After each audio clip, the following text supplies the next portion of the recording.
Assalamu alaikum students. Good morning. How are you? I hope you all are fine. So let's start our work. Open your English workbook. Open your English workbook.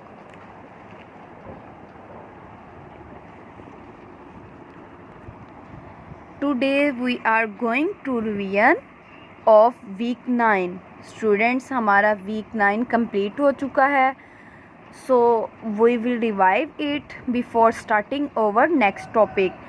हमने week 9 में जो topics और जो कुछ भी हमने पढ़ा था इंग्लिश का, पहले हम उसको रिवाइज करेंगे. Then we will start over new topic.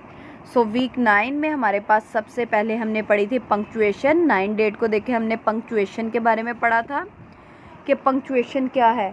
एक दफ़ा सरसरी सा गो थ्रू हम कर लेते हैं. Then we will start our next topic. What is a punctuation? A sentence always begin with a capital letter and ends with the full stop. हम ज़्यादा detail में नहीं जाएंगे क्योंकि आपको सब कुछ समझाया जा चुका है. सो सिंपल सी बात है कि पंक्चुएशन है कि आपका कोई भी सेंटेंस हो उसका फर्स्ट लेटर हमेशा कैपिटल होना चाहिए, एंड पे उसके फुल स्टॉप होना चाहिए. अगर तो वो क्वेश्चन है तो एंड पे क्वेश्चन मार्क होना चाहिए, और उसके अंदर अगर कोई प्रॉपर नाउन है तो उसका फर्स्ट लेटर भी हमेशा कैपिटल होना चाहिए. ये हमने अपनी पंक्चुएशन में पढ़ा था कि पंक्चुएशन क्या होता है कि फर्स्ट लेटर हमेशा कैपिटल हो, एंड पे फुल स्टॉप हो. अगर कोई क्वेश्चन है तो एंड पे क्वेश्चन मार्क दिया गया हो. नेक्स्ट हमने पंक्चुएशन के टॉपिक में ये सिंबल्स पढ़े थे. Full stop, question mark, capital letter, ये पंक्चुएशन के सिंबल्स हैं.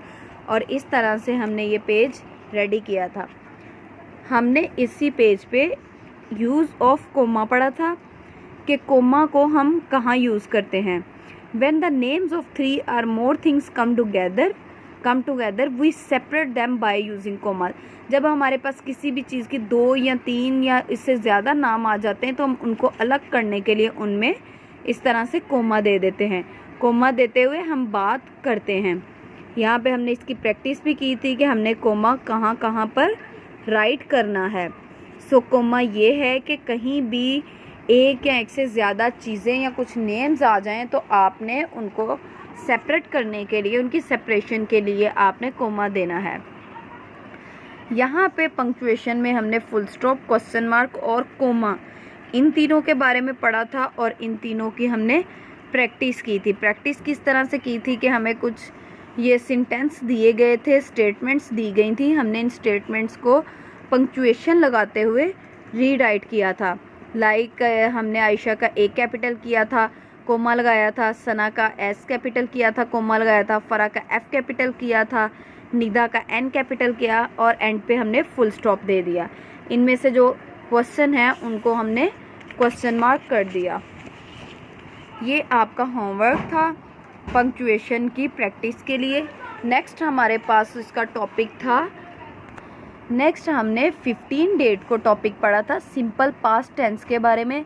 इसकी हमने काफ़ी दिनों तक, मैक्सिमम 1 वीक तक हमने इसी की ही प्रैक्टिस की है. सो आज हम इसको रिवीजन कर रहे हैं, इसकी रिवीजन कर रहे हैं. रिवीजन करने के बाद हम अपना नेक्स्ट टॉपिक स्टार्ट करेंगे. सिंपल पास्ट टेंस क्या होता है? सिंपल पास्ट टेंस होता है जब हम अपने पास्ट के बारे में बात करते हैं, जो चीज़ गुजर चुकी है उसके बारे में बात करते हैं.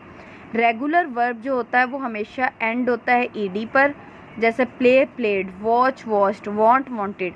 जबकि इर्रेगुलर वर्ब जो होता है उसकी एक स्पेशल फॉर्म होती है, जैसे आपने first form, second form, third form पढ़ा है. इसी तरह ईट, एट, राइट, रोट, गो, वेंट.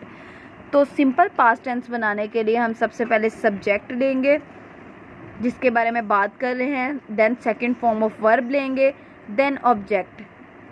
तो हमारा सेंटेंस बनेगा ही एट पिज़्ज़ा. इसको हमने नेगेटिव और इंटेरोगेटिव में चेंज किया था. नेगेटिव में चेंज करने के लिए सिंपल आपने फर्स्ट फॉर्म ऑफ वर्ब लेनी है और वर्ब से पहले आपने डिड नॉट लगा देना है. लाइक आपका वर्ब ईट है तो आप ईट से पहले डिड नॉट लगा देंगे तो वो आपका नेगेटिव बन जाएगा. इसी तरह इंटेरोगेटिव बनाने के लिए आपने क्या किया था? इंटेरोगेटिव बनाने के लिए आपने नॉट को ख़त्म कर देना है और डिड को स्टार्ट पे ले आना है। ये आपका क्वेश्चन हो जाएगा, डिड ही ईट पिज़्ज़ा। आपने सिंपली नोट को ख़त्म करके डिड को स्टार्ट पे ले आना है। नेक्स्ट हमने इसकी प्रैक्टिस की थी। इस पैसेज में से हमने वर्ब सेलेक्ट किए थे और वो हमने फाइंड करके इन कॉलम्स में राइट किए थे। इन स्टेटमेंट्स को, सेंटेंस को हमने इन पिक्चर्स के नीचे राइट किया था। यहाँ पे हमने ये मैचिंग की थी। पास्ट टेंस को हमने प्रेजेंट टेंस के साथ मैच किया था। हमारे जो पास्ट टेंस थे उनको प्रेजेंट टेंस से मैच किया था। यहाँ पे हमने वर्ब को सिंपल पास्ट टेंस के साथ मैच किया था। वर्ब को सिंपल पास्ट नेगेटिव टेंस के साथ मैच किया था। नीचे हमने इनकी प्रैक्टिस की थी। इसी तरह से हमने इस पेज पे सिंपल पास्ट टेंस हमें दिए गए थे, हमने उनका नेगेटिव बनाया था, देन हमने उनका इंटेरोगेटिव बनाया था। सो ये आपका टॉपिक था पंक्चुएशन और सिंपल पास्ट टेंस के बारे में। I hope you all are understand it carefully. आपने इसको एक दफ़ा रीड करना है, इसकी रिवीजन करनी है बेटर अंडरस्टैंडिंग के लिए। अल्लाह।